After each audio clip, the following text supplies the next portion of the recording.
करणार आहे त्यासाठी ते डाळीचं पीठ घेतले, त्याच्यामध्ये हळद घालणार, हिंग पावडर, लाल तिखट घाल, चिंच गुळाचं पाणी,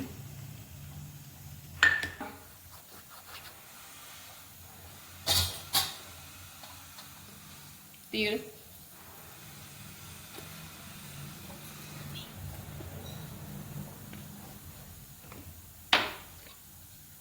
चवीनुसार मीठ.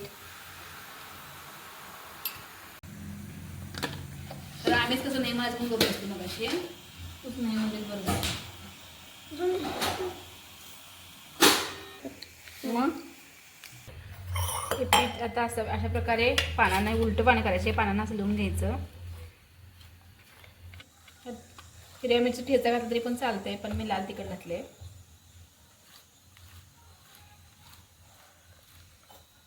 ते असं गुंडाळून घ्यायचं हळूहळू हळूहळू.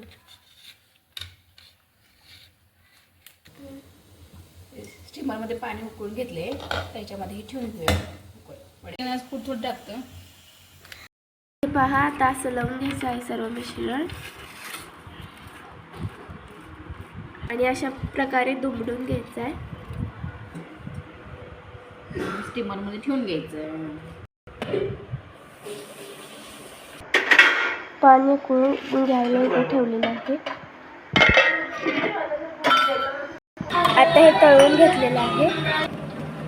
अशा तऱ्हेने आपल्या अळूचा वडा तयार आहे. आपल्या चॅनलला लाईक, शेअर अँड सबस्क्राईब करायला विसरू नका.